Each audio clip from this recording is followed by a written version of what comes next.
Haven't you warned to marry me? I'm going to marry Melanie. But you can't, not if you care for me. Oh, my dear, why must you make me say things that will hurt you?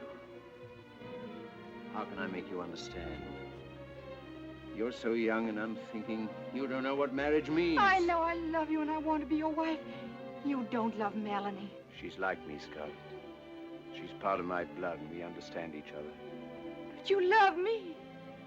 How could I help loving you? You who have all the passion for life that I lack. But that kind of love isn't enough to make a successful marriage for two people who are as different as we are. Why don't you say it, you coward? You're afraid to marry me. You'd rather live with that silly little fool who can't open her mouth except say yes, no, and raise a passel of mealy-mouthed brats just like her. Here's Scarlett. Scarlett. I'm so glad to see you again. Melanie Hamilton, what a surprise to run into you here.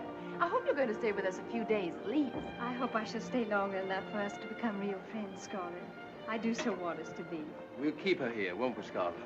Oh, we'll just have to make the biggest fuss over her, won't we, Ashley? And if there's anybody knows how to give a girl a good time, it's Ashley.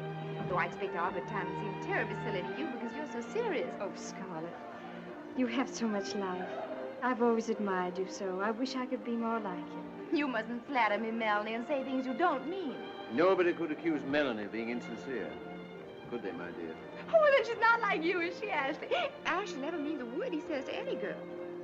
Oh, why, Charles Hamilton, you handsome old thing, you. But, oh, Miss O'Hara. Do you think that was kind to bring your good-looking brother down here just to break my poor, simple country girl's heart? Look at Scarlett. You never even noticed Charles before. Now, just because it's your boat, she's after him like a hornet. Charles Hamilton, I want to eat barbecue with you.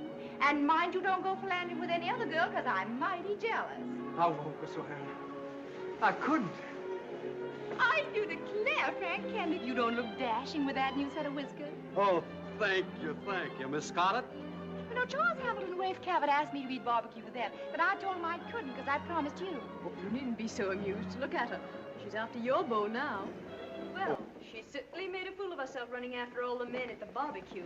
That's not fair, India.